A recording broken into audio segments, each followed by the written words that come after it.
Okay. How's everybody this morning? Well, it's Hey, my Mark. morning. How's it going? Good, good. How about you? Good, very good, very good. Good to see various people joining. Listen, can some of you keep an eye on the Facebook group in case anybody else gets a confusion over that meeting invite being wrong? And just, I won't be looking at Facebook once I kick off. So if you can let them know that, or you can actually just give them the direct link to the session. Let me see if I can just grab that direct link to the session. Invite, copy invitation, copy URL. So actually, if you just share that link, they should jump straight into the meeting if anything is having an issue. Sure. Thank you. Just a question, Mark. Are you getting some noise for the kids? Can you hear that? Because there are lots of kids in my house today.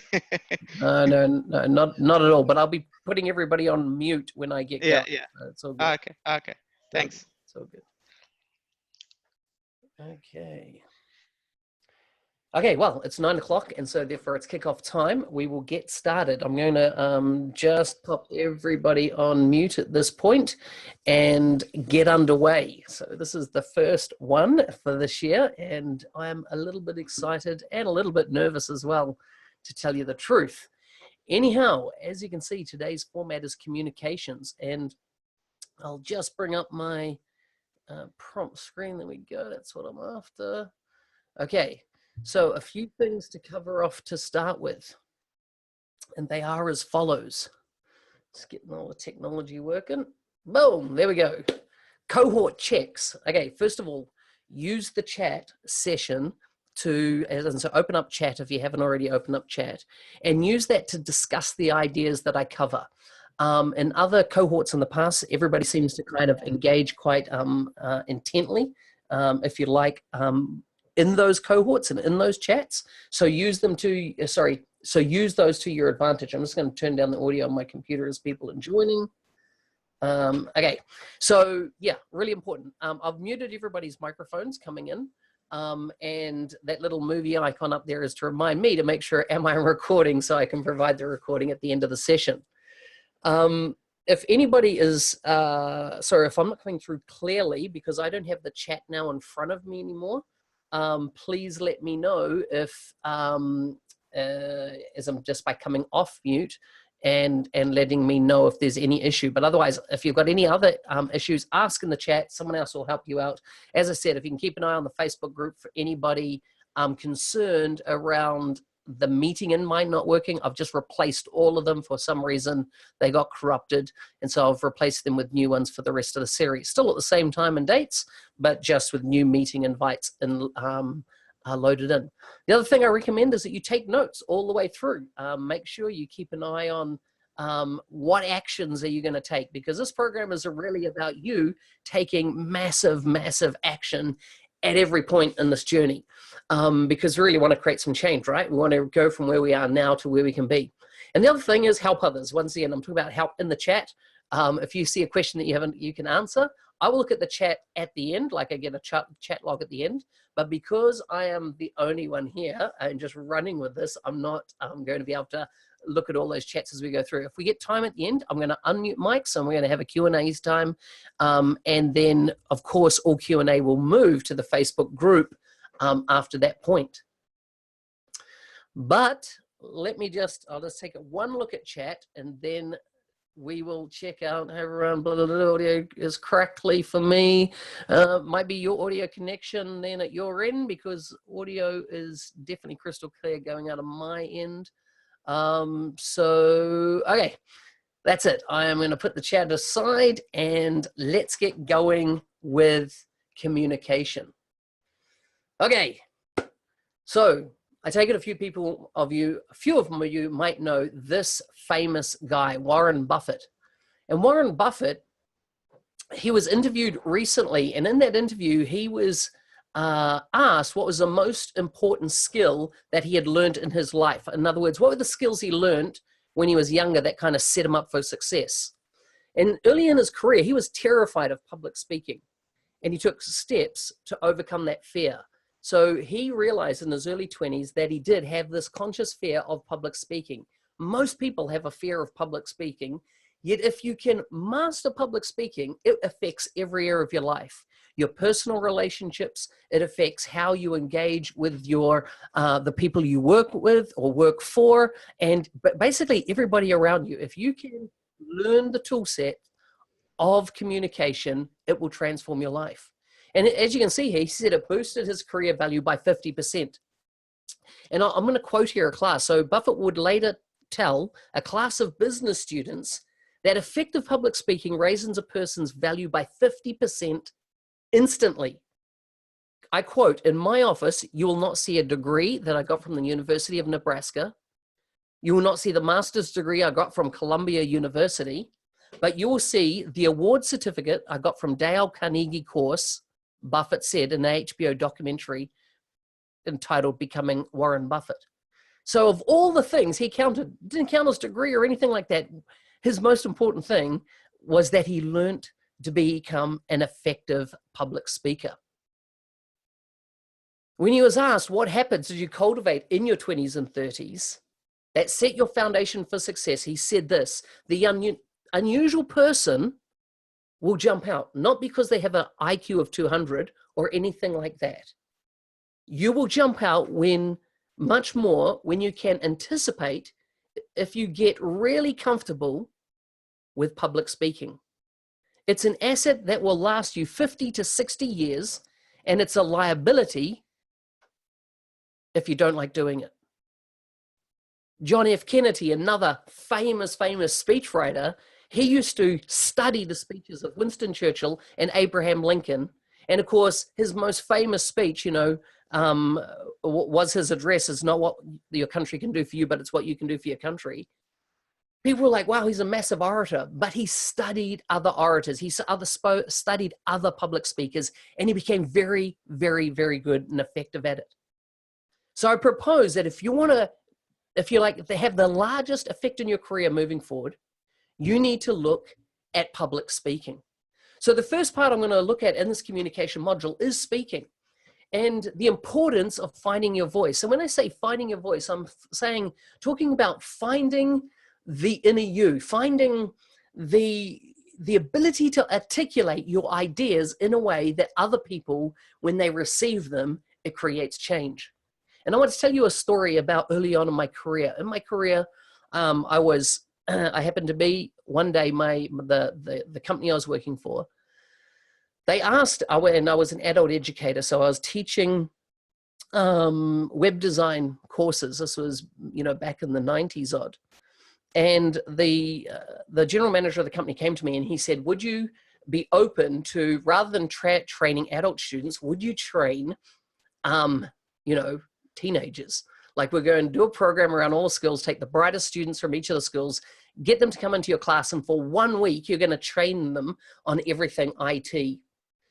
And so that was different for me, because up to that point, I'd been training only adult students. And so into my class comes these 13, 14-year-olds. And one of the students in the class came in, and he was absolutely a shy, introverted young man, 14 years old at the time. But I could see that he had skills and he had potential.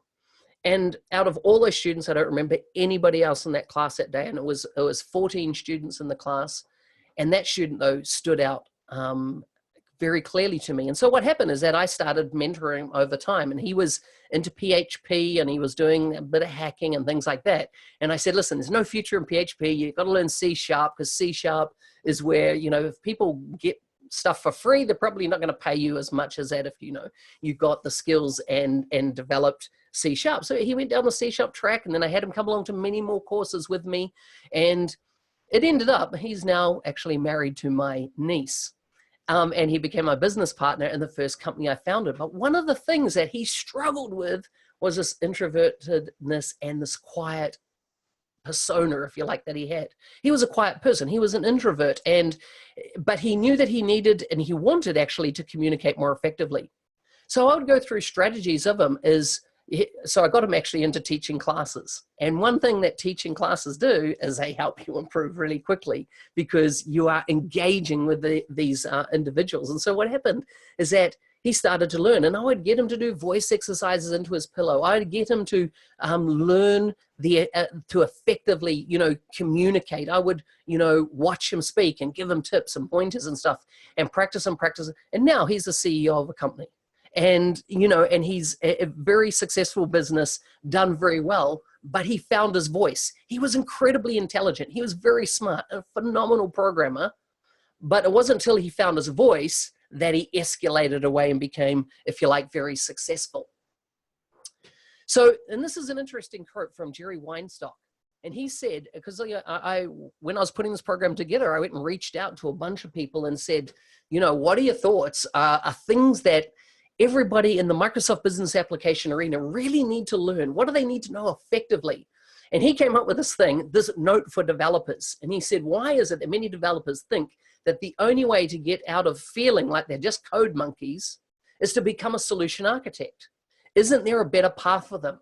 How does improving their communication skills make them feel less like they are in a small cube with projects just being shoved to them along with a slice of pizza and another soft drink? And see, notice that Jerry, he runs his own company, and he noticed that developers often cut themselves short because they don't learn to communicate their ideas.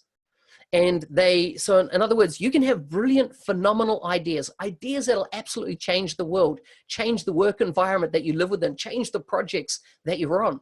But if you don't communicate them in a way that the people receiving it, get the idea, get how it can impact them, it's worse than having no idea at all, because you get frustrated in the process.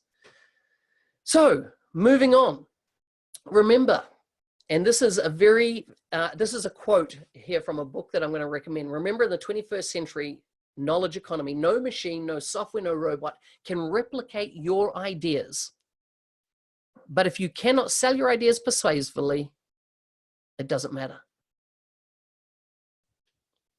So as we move into a world of AI, you think that the difference between your ideas and your ability to communicate those ideas is really the difference in your future success.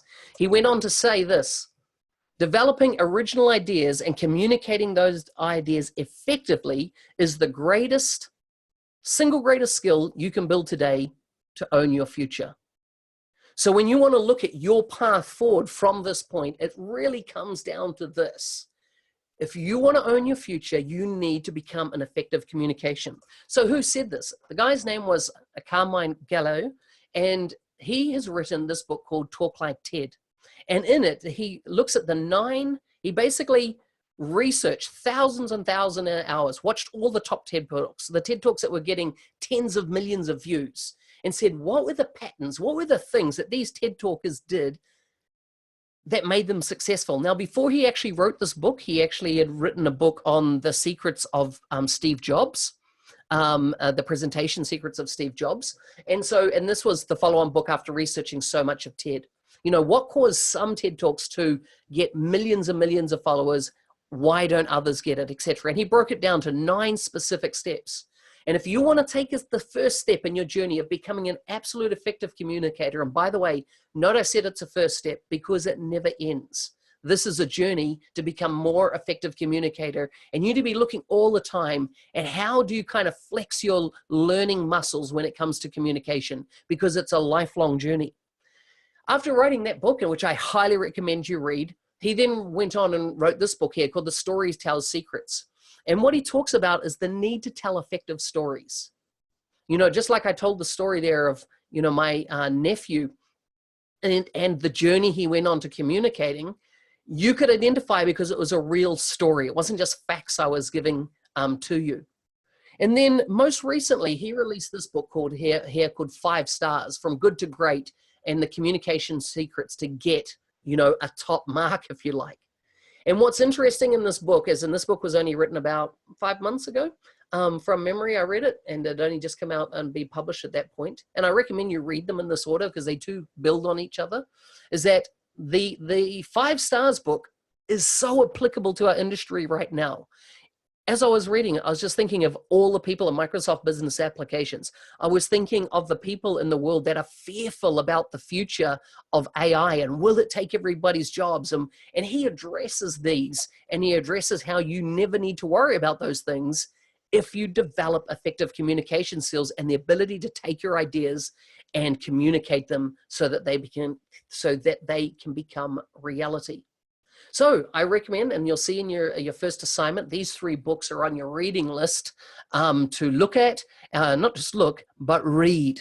Start exercising your learning muscles and learn how to communicate effectively. Next, you need to exercise. It's fine to kind of learn academically about how to be an effective communicator, but at the end of the day, the benefit of it comes only as you practice. And I keep going back, you need to develop your learning muscles.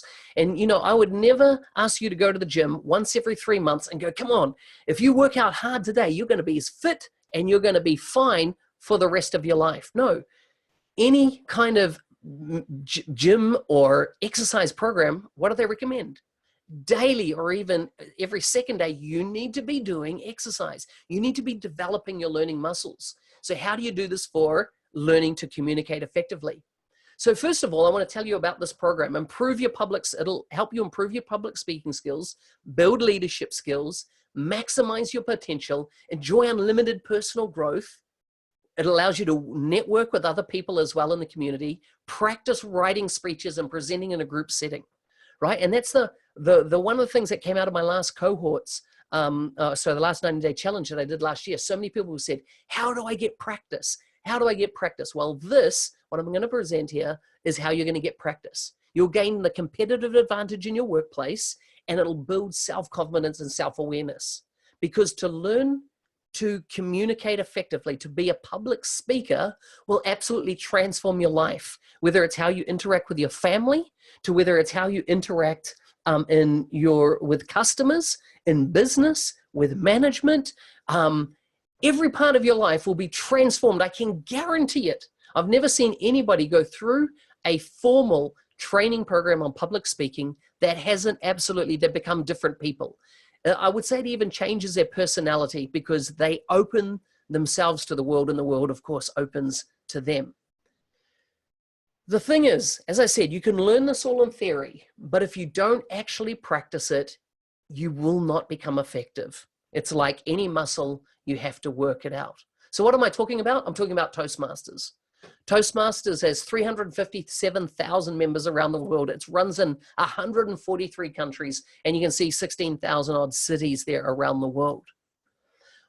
The books will give you the theory, Toastmasters will give you the practice. And I can't stress enough, find a local chapter in your local city. And a couple of things to know about Toastmasters.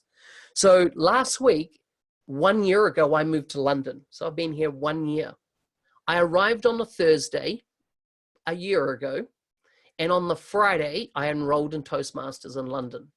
That's how important it is for me to continue to practice my public speaking skills. I'd been in Toastmasters at times in my life in the past, and companies I've developed, I encourage virtually all my staff to go to Toastmasters to become better communicators.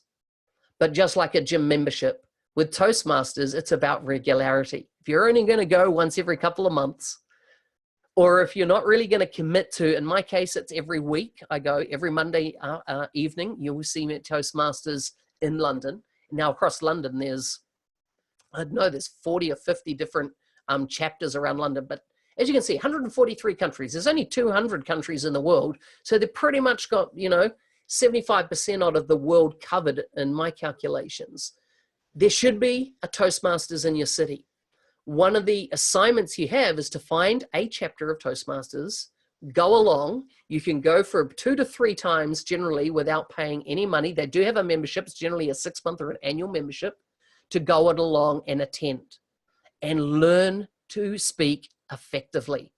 This investment, I can guarantee, will transform your life. It was interesting. Warren Buffett said another thing, and it was around, he was talking to an audience, and he said, he said to the audience members, if you go out now and learn to become an effective public speaker, I guarantee it'll increase your salary by $50,000.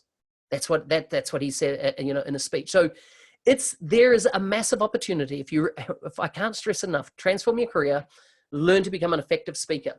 Now, a couple of things about Toastmasters. Try a couple of chapters out. Chapters are basically where they meet. Find ones that are local to you. Don't just settle with the first one. Check out 2 or 3, because you've got to check that they align with you. I had one lady last year in Melbourne, Australia, and she was saying she went along and they were just old and boring people. And I said, go find another one. And she went and found another one and found her home, if you like, found a place that actually really worked for her. So don't just stick with the one that's easiest or closest or convenient. Find the one that really gels with you, is going to push you. And then I'd love to hear the feedback about it. Once again, one of your assignments this coming week is to go and at least attend one. Enroll and attend one. You don't have to pay or anything. Go and attend, go along, get a feel for it, and see how it can change your career. Okay, let's move it up a gear and let's move in now to, whoops, where are we? Written communication. So here's a quote from Anne Hardley. Good writing serves the reader, not the writer. It isn't self-indulgent. Good writing anticipates the question the reader might have as they're reading a piece, and it answers them. So why do I move in? The second most important form of communication is writing. It's absolutely critical that you become an effective writer. Now, for me, I hate writing. In fact, if any of you have followed any of my tweets or posts for some time, or my blogs, it's not unusual to find like spelling errors and things like that in them. The reason for this is that I couldn't read till I was 12 years old. In fact, it was just before going to high school that my mother realized that I couldn't read. I was brought up on a farm in rural New Zealand, and there wasn't a massive focus on education in my family. And what happened is that I couldn't read. So I got a tutor, and the tutor started me off with, this is a red ball. The ball bounces. That type of book, where that was the length of the sentence per page. And at 12 years old, that's where I started and learned to read. And since then, I've read extensively. And part of that reading, though, then related to my writing, because I couldn't read, I couldn't write effectively. And so even now, I still struggle with spelling each and every day. It doesn't come naturally to me, but I have not let it stop me writing. I try to write 2 blog posts a week. I started this about 6 weeks ago to complement what I was doing in podcasting, and also because I've wanted to start to develop my writing muscles. Now, in business, writing effectively is absolutely critical. Whether it's proposal writing, requirements documentation, presentations, emails, chat, or handwritten notes, you need to write effectively. Sometimes the way we write is totally lost on our audience if we're not looking at our writing or not rereading our writing and looking at it from their perspective. I've had emails that I've responded to angrily in my past. And, I've gone back and looked at an email the next day and reread what the person said and then my bad response. And I was like, oh my gosh, I didn't actually read it correctly. I didn't understand specifically what they were saying. I interpret it wrong from the reading, and I had to, apologize and adjust my stance. I can't emphasize enough. Public speaking is the most important. But behind public speaking comes the ability to write effectively. And whether that's, typing on your computer, sending any of the type of communications that you can see on screen right now, you need to become an effective written communicator. Now, I often get asked, what about in Microsoft business applications, what type of documentation, etc., is already available? And so Microsoft brought out this tool some years ago called SureStep, and forget about the methodology and what you're seeing such on screen. What I'm showing you is across the various phases at the top: diagnostic, analysis, design, development, deployment, and operation. They have a document library that maps to each of these. And I highly recommend, as a starting point, get a copy of those documents from those document libraries. They're Word documents. And, from everything from running an effective workshop, from documenting requirements and gathering requirements in written format, there are templates that are there that you can use. So do some research. I'm not sure where to get it right now. In fact, if anyone finds out how to get a copy of the most recent one, please put it in the Facebook group so everybody can learn about it. But one of the other things that came out last year in running the 90-day mentoring challenge, people would ask, has anyone got a really good template for gathering requirements, or a really good template for writing a scope of work? Things like that. And so people would share. They didn't, of course, don't put anything that's confidential or any intellectual property in them, but feel free to share those type of documents around. But written communication, really in Microsoft Business Applications career, is an important part of what we do in our job. Finally, I want to talk about, and when I say finally under the writing section here, I want to talk about a few tools. Grammarly has saved my life. I've been using Grammarly for, I don't know, 3-4 years now, maybe. And Grammarly is a tool that plugs into your browser. It plugs into Word, or most of the Office products. And what it does, it doesn't just look at, if you're spelling right, it looks at your grammar from a spelling area, your grammar. It checks your pronunciation, your grammar context. Look, it checks for plagiarism, genre-specific styles. You can configure it.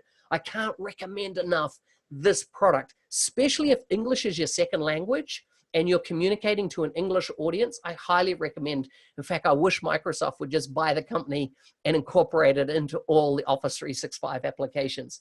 It is so good. I highly recommend it. And it's really interesting because they give you a monthly report and you can see how much you've actually written, and then, what are you commonly struggling with? So for me, often it's putting commas in the right place and putting the emphasis in the sentence the correct way. Highly recommend. Check out that product if you haven't already, because it can massively improve your written communication. And finally, I want to leave you, keep saying finally, I'm talking about in my written section here. Anne Hadley wrote this book, Everyone Writes. And I love what she says here. Why am I, so she asks, every time you write, you should ask yourself these kind of 6 questions. Why am I creating this? What's my objective? What is my key take on the subject or issue? What's my point of view? And finally, the critical, so what? What does it matter to the people who are trying to reach? And that's really important in written communication. Don't just write to, if you're writing to communicate, there's 2 types of writing, right? You can write just for release, of emotion and things like that. Every time I've had someone die in my family or a close friend, I tend to write a 1 or 2 page story about that individual. And I find it's a releasing mechanism for me that gets my emotions out on paper. In this situation, I'm talking about more writing that is going to be consumed by other people. And so, great questions. This is a fantastic book. I can't recommend it highly enough. If you want to get skilled in writing effectively, read this book, carry out the exercises she recommends in there, and you will be on a path, on a journey to become an effective writer. I can't remember who said this, but I've seen this quote, and it says, if you want to become an effective writer, you need to read a lot. By reading a lot, your writing style will improve with time. So I highly recommend reading. So those are the 2 main communication styles. Now I'm going to break down the nuances of communication that I've seen across the practices I've worked in, the companies I've worked in, and things like that. So let's look at, first of all, customer communication. And I did a bunch of research and coming up with this list here. And sorry, customer communication. Sorry, here we go. And the first thing is, when asked a question, when you're asked a question, whether it be by a boss, whether it by a team member, whether it be by a customer, it's really important that instead of saying, I don't know, say, I'll get back to you. In other words, don't just be your first response is, I don't know, if you know that you have the ability to find the answer. And nowadays, in the world we live in, we've all connected to Google or any other search engine out there to find the answer. If you want to inspire confidence, say, I'll get back to you, and get back with the answer. I've been on many presentations where I've been asked questions, I have no idea what the answer is. And people are like, oh, they've caught you out. That's, you're meant to be an MVP. You're meant to know everything. Well, I don't, right? The world's big. The information is large. The technology is always growing. But I can always say, I'll get back to you, and I can research and find the answer and therefore add more value. Rather than saying no to a request, say, here are your options.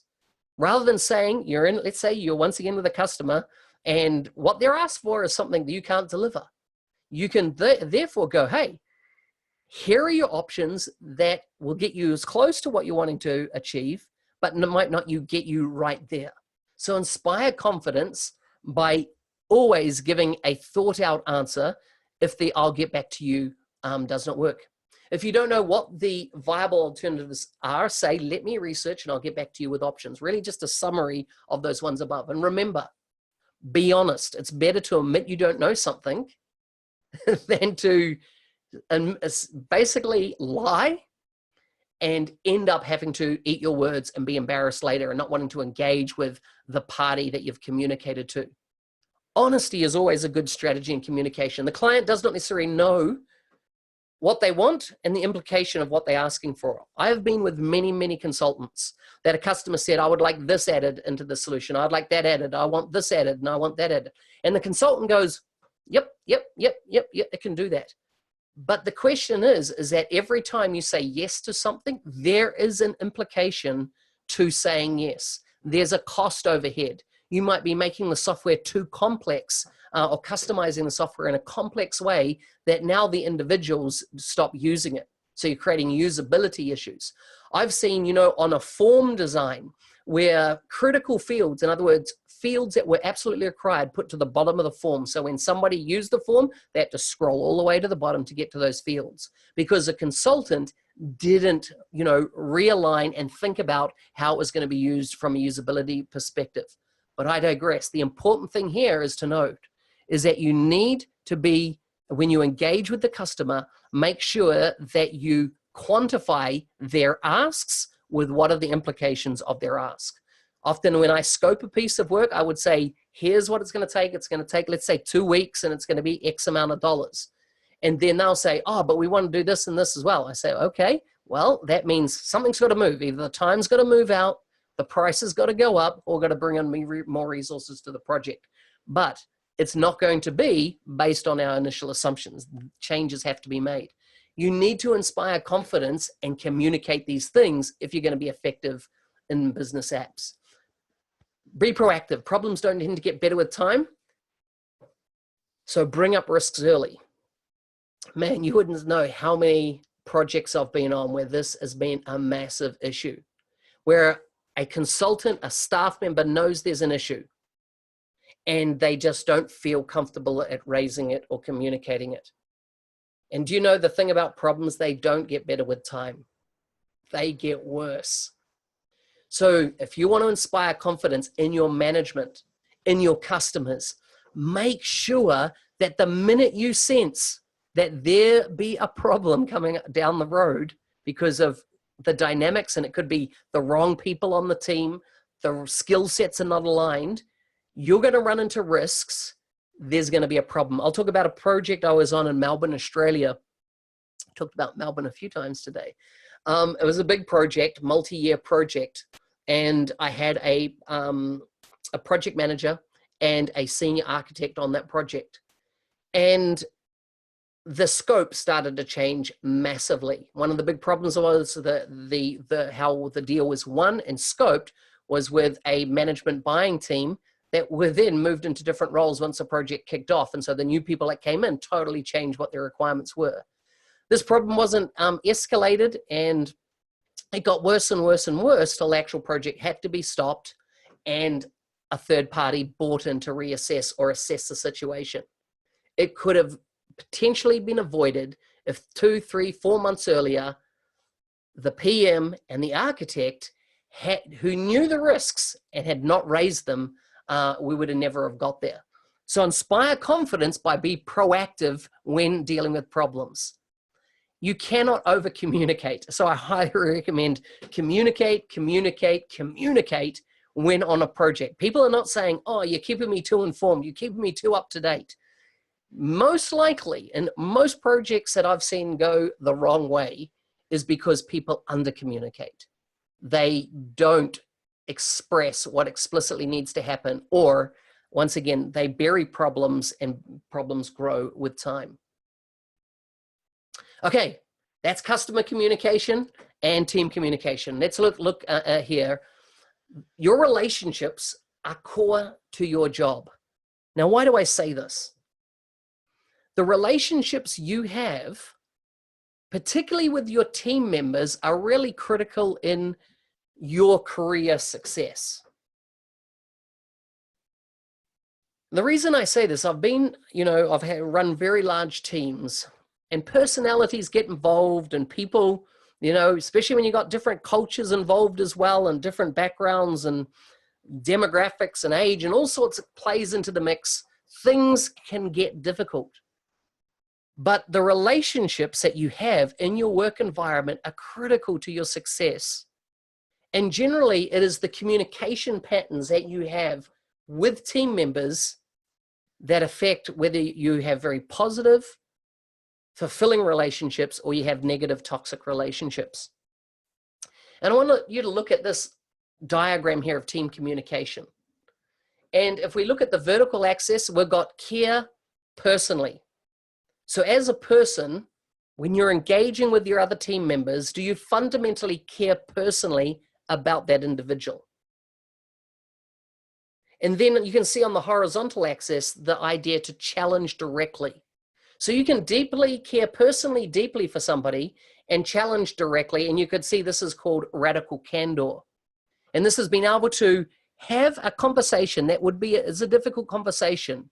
But because that person knows that you care personally for them, you can challenge them directly and they'll know that you're not being mean, you're not being spiteful, you're not having ulterior motives, but they can take on that communication. Let's look at the other parts of this quadrant. If you care personally, but when it comes to challenge directly, you can't do it. In other words, they're my friend. I don't want to highlight this issue with them. That's called ruinous empathy. Now, what do I mean by ruinous empathy? In other words, you totally identify where they are. You can see that they're making perhaps career-limiting moves, things that are going to impact them or, problems with projects, etc. But you decide to say nothing. In other words, you don't challenge them whatsoever. You say nothing, you don't engage. And finally, something blindsides that person in regards to the project, what they're working on, etc. And they come to you and go, did you know that I was doing that? And you go, yeah. Well, why didn't you, you're my friend, why didn't you highlight? Why didn't you bring that to my attention? And the reason is because you empathize with the person so much, but you don't know how to frame a communication or a conversation that directly impacts that. And so therefore it can end up being very bad. And so I'll give you an example in business. This happens when, let's say someone's, let's say the finance controller in the business is doing bad things with the finance, but they might be a personal friend. And you're the CEO of the company and you're dealing with the chief financial officer and they're a personal friend and you socialize with them, etc. But you can see they're actually, there's some bad habits creeping into the way the finances are managed. But because they're your friend, you don't say anything. Well, that's ruinous empathy. In other words, that other person become ruined because of your strong empathy for them without challenging them directly. Then you've got manipulative insincerity. Now, this often happens in business. So this is someone that doesn't really care about you. They don't challenge you directly, and they just see you as a pawn in the machine of the organization. And so they will their communication with you is to manipulate you and to get you to do their own ends. This is not a person that you want to have in your life. They're not a good person to input into you. So consider, where do you sit in this in this diagram? And then the last one, obnoxious aggression. What do I mean by this? So these person are somebody that often get angry at work. They lose, they go off there, they react, they burst out, they have no caring for you, so they don't care how it hurts you. And these are absolutely obnoxious people to be around. They're aggressive. Once again, I was working in one company where I was a sales manager in the company, and I had one person acting like this to another individual on the same team. Absolutely obnoxious. And in the end, I fired him. I fired the individual that was doing it because I wouldn't tolerate that type of aggression to another employee in the business. But if you're looking at team communication, understand where people are coming from in this quadrant, understand where you come from, because if you want to become a strong, effective communicator, you need to know how to care personally for people, but then challenge them directly. Kim Scott, who actually formulated this idea, she said a good rule of thumb of any relationship is to leave 3 unimportant things unsaid each day. You know, you don't have to point out other people's errors to make you look good. You don't have to highlight things that they already know about. You know, sometimes people will tell me what I'm doing wrong. That's right, they're people close to me. And, you know, I'm a very critical person of myself. I am self-critical. And so I always think like, mate, why did you need to tell me that? Like, I know that about me. If you want a good, strong, healthy relationship and communicate effectively with team members, 3 things unimportant each day, leave them unsaid if it's not necessary, as long as it's not ruinous empathy. If you want to learn more about this, Radical Candor by Kim Scott, this book, I wish, you know, that I had read it 5 years ago. Kim was in senior management position in Facebook and also Apple. And I know it says it's about being a kick-ass boss and stuff, but listen, all of you at some time in your career are going to have direct reports and people report to you, or you're going to be a project team lead. You need to read this book because it will transform the way you communicate in business and across your career. Read it, reread it. It'll absolutely impact your future. Okay, next I'm going to talk about outline communication. Now, I've got a video coming up that I'm going to play you. Hopefully it's going to work, all the audio, but I want to talk about upline communication just quickly. With upline communication, this is when you communicate to your boss, right? And sometimes that can be such a challenge. And I've got another recommendation of a book that totally transformed how to communicate with somebody in a superior position to you coming up. But I want to talk to you about this here, which is an elephant, the rider, and the path that they're going along. Now, I learned this concept maybe, I don't know, 5, maybe longer years ago in business. And once again, it changed the way I communicated. And the thing is that, and I'll let the story be to explain to you in this video in a moment, but, you know, you are the rider. The brain is really driven by your emotions. And then the pathway is, do you make a path easy to travel or torturous? And I'll give you an example. So one of my team members this week came to me and said, the editing has been done on the document. That was it, right? Now, my question was that pathway as simple as possible? Because it could have been simpler by her going, my editing has been finished on the document, and here's a link to where you can find it on SharePoint, right? But when I see that, now I'm on the road, and I'm like, okay, what document is she talking about? Which specific one is it? But the path has become torturous. And there's so many times in communication and business is that we ask things of people expecting them to know other things. In other words, expecting them to really think about what you're asking when it's a simple type task. So let's see how this video goes, and you'll get the idea. Okay, here we go.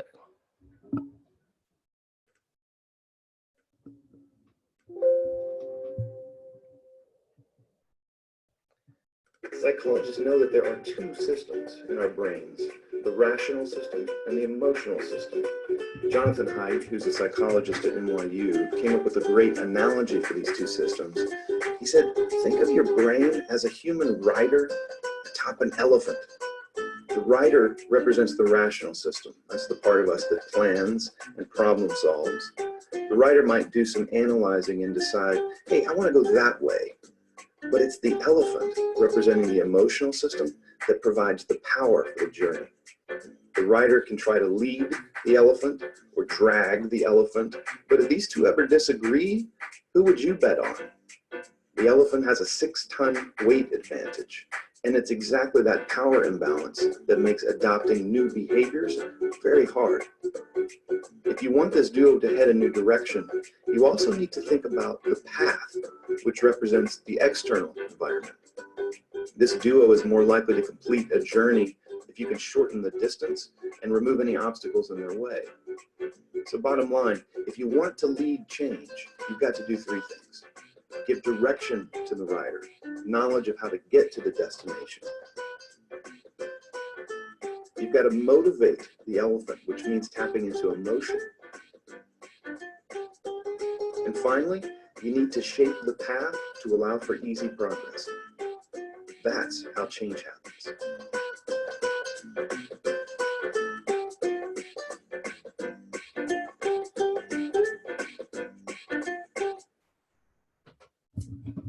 Okay, hopefully that made sense to you, and let me know if I need to post that video into the Facebook group. Actually, it'll be in the recording, so it'll be fine. Now, I read this, you know, as I say, some years ago by this book here called Switch, Chip Heath and Dan Heath, and it's one thing that many, you know, for the people I've employed across my career, I keep getting them to go back to going, you know, is the path easy? Have you put the correct incentive in place for people to want to do it? And have you explained it clearly? All key communication skills.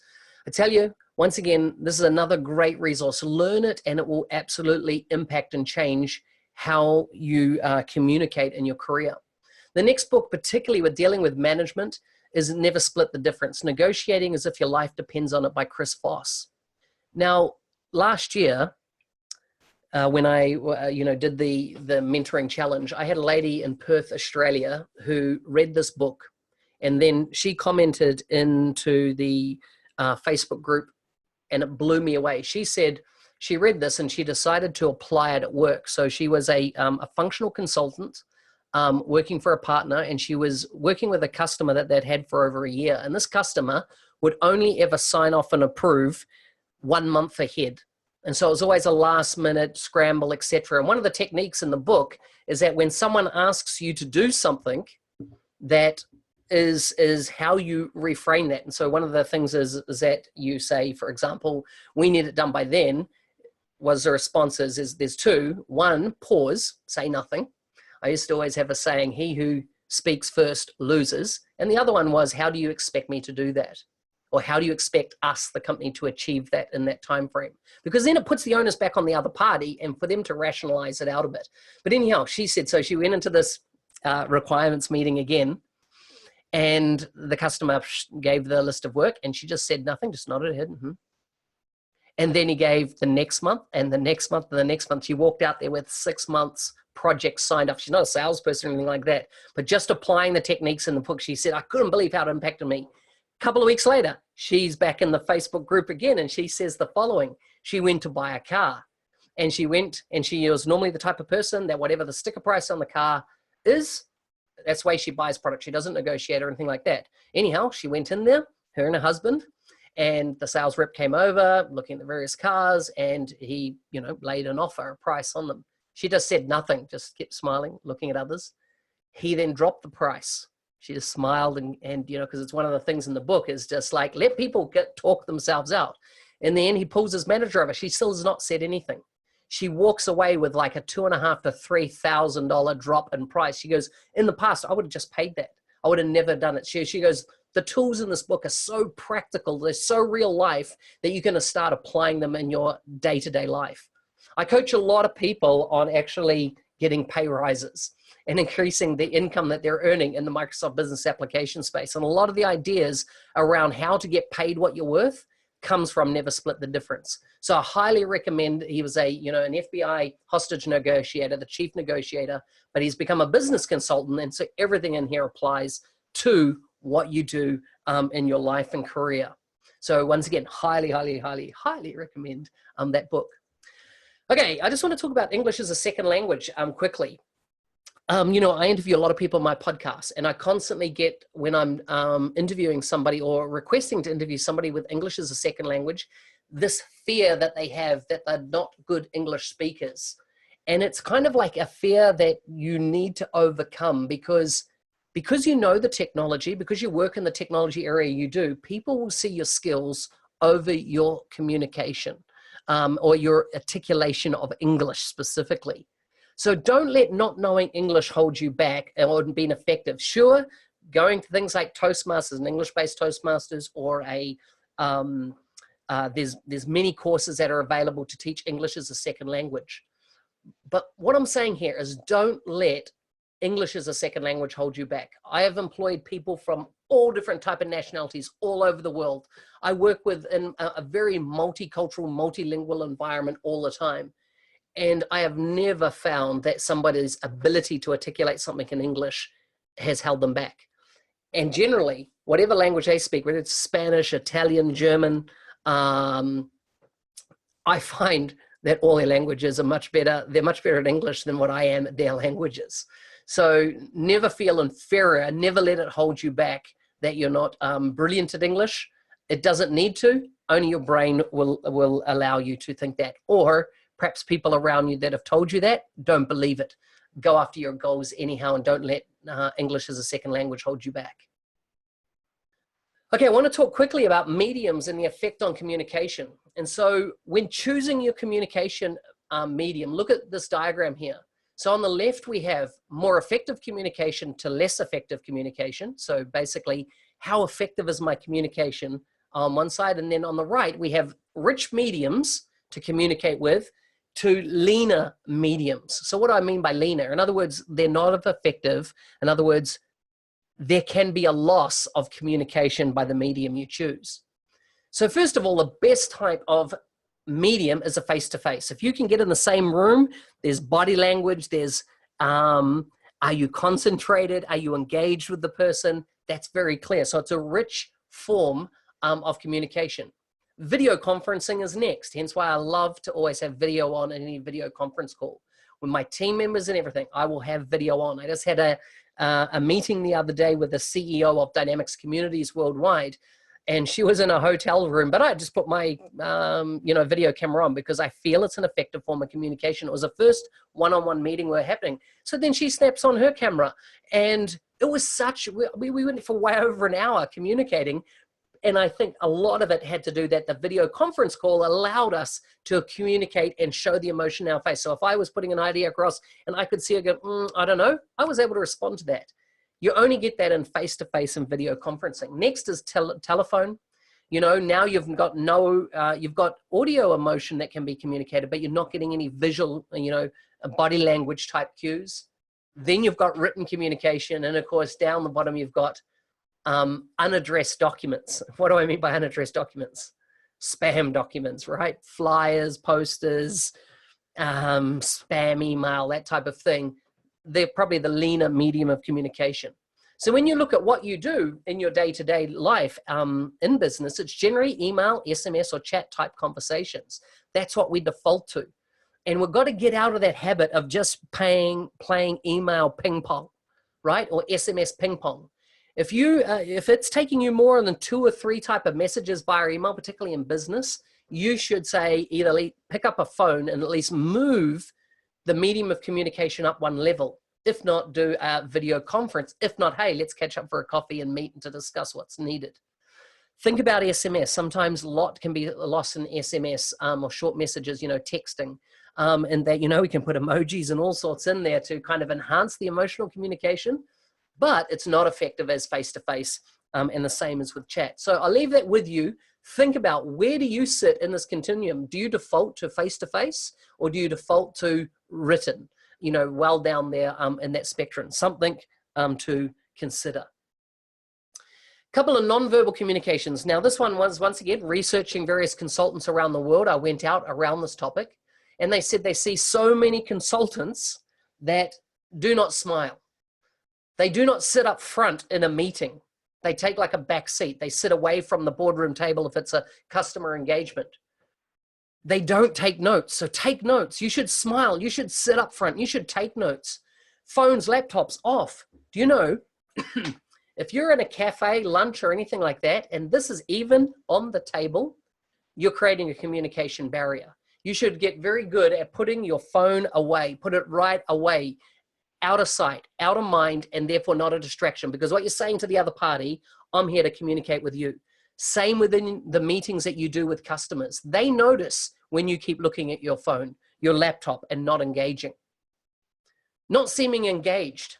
Now, notice not seeming engaged. Remember, communication is about how the other party perceives it, not what you're doing. So when you're saying, no, I'm engaged, but the way I'm engaged is to close my eyes and lean back and breathe deeply like I'm sleeping. That may be how you are engaged, but what does that send message-wise? In meetings and training, when you're not upfront, engaging, taking notes, you're sending a very clear message by your body language. And even though you might be engaged, it's remember, how do other people perceive it? And of course, this all makes a huge, huge impact with customers. Remember, communication is about how you're perceived. I want to close with this as we come to wrap up. Maya Angelou said this. She's an American poet, singer. She was a civil rights activist, very famous person, and she had, she was in movies, plays, etc. And she goes, I've learned that people forget what you said. People forget what you did, but they will never, never forget how you made them feel. And I just find every time, whether I'm doing a speech, whether I'm just engaging on one-on-one with people, a question I ask myself in self-assessment is, how did I make them feel? Did I make them feel inferior? Did I make them feel good? Did I make them feel valued? Did I make them feel important? A lot of that in communication is up to you as an individual. Okay. Now it's time for you to act. First of all, complete the Metrics That Matter survey for this cohort. Now, I'll be posting that in the group in 12 hours. So that will go up there because I've got to repeat this again in 12 hours time for the Northern Hemisphere. So that will go up. There'll be a Word document, and in it will be the books I've talked about. I say select one or two of them and read them before our next cohort, and then feedback what you've learned. Toastmasters, I put a link to be able to search all the Toastmasters chapters around the world. There's a couple other steps there for you to do. So review the assignments, and then it'll be posted within 24 hours. It'll actually be about 12 hours I'll post. Review the recording. I will, save this recording now, and I'll put it up. If you want to review, it'll be up for 24 hours. And then question and answers. I'm going to open the mic now. We've got 4 minutes left. Any questions and answers, I'll take them now, but otherwise, all final questions and answers, of course, you can answer or ask in the Facebook group. And with that, we are done. So let me know, do you have any questions? If you've got questions, come off mute and let me know.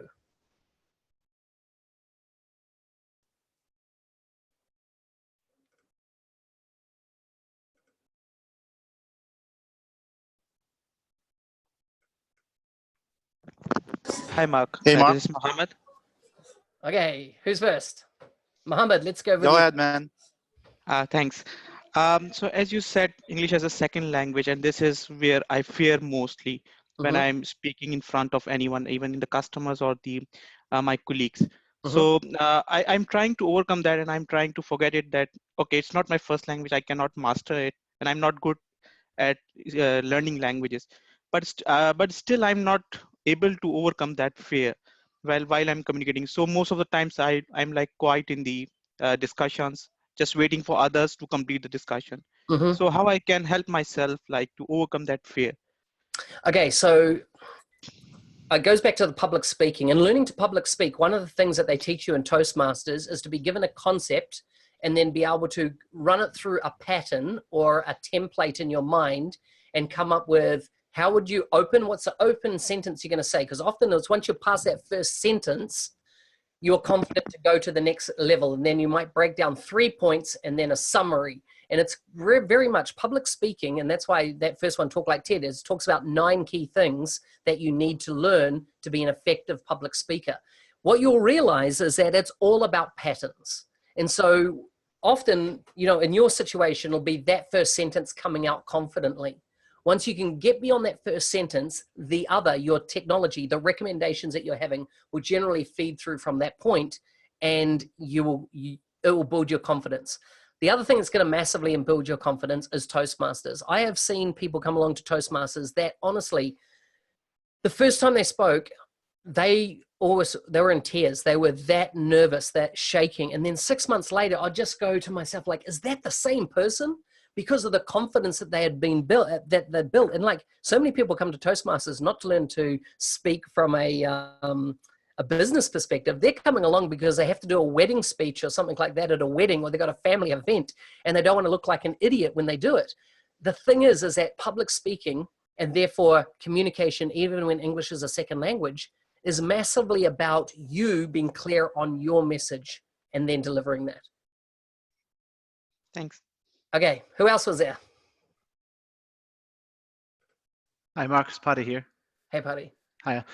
When you talk about going to Toastmasters, would you recommend for a first-time goer to go along with someone you know, like a friend that you're comfortable with, or would you recommend just going completely on your own? Do you think it helps or hinders it? For me, I find for me, my personal thing is go alone, because if you decide not to go back there, you don't know anybody, and no one's going to see you crash and burn if that happened. Yeah. And who cares, right? You know, I think we get too upset about what other people think. Now, if you think that there's a friend that also would benefit from this, I would then absolutely take them along, right? As in, I have, you know, in my year of being back in Toastmasters in London here, I've definitely found there's probably 50-50 split to those that turn up by themselves to those that turn up with somebody else. And generally, you know, if they turn up by somebody else, I find it interesting. One stays and becomes a member over time, and the other one doesn't. But yeah. Yeah, thanks very much. Cheers. Okay. I'll take one more question. We're at the top of the hour, and I'll close off. Any other questions? Hey, Mark, Daniel Hesketh, how are you? Hey, good, Daniel. Hey, Mohammed, by the way, your English is fine, mate. I wouldn't worry. Speak very well. Exactly. Mark, you mentioned I'm trying to get more into the video conferencing because I have an offshore team that I work with, and we do a bit of video, but not enough. Yep. I forgot. I didn't write down the webcam you use because it's got such good quality. What's that webcam you're using? It's a Logitech 4K camera called, like, I think it's called a Biro. It doesn't have it written on. It has Logitech on the front. Yeah, but it's a Logitech Bio, I think it's called, or Bro, it might be. But it's a 4K webcam, and I specifically got it because I knew I was doing more and more video conferencing, and I wanted it to be crystal clear. But, you know, yeah, the C920 I see there that's been put up, I think it's the level below this one that I'm actually using. But, you know, from your company perspective, Daniel, yeah, I basically, you know, when I was back in Australia and had my big team there, I just made it policy that all team members, they had to justify why their camera was off, right? And it just totally changed people's engagement in video conference calls, because they can't go and, you know, check their Facebook page or their Twitter or whatever when they know that you can look through the camera and seeing if they're really engaged with you or not. That's right. Absolutely. Thanks, Mike. Awesome. Okay, I'm going to close it down now. As I say, I'll put the recording up, and in 12 hours, I'll post the file, which will have your assignments. Otherwise, hope you found that great, and I'll see you all on the next cohort in 2 weeks, because I'm off to Business Application Summit in Atlanta in 2 days. So I'll see you after that. Bye.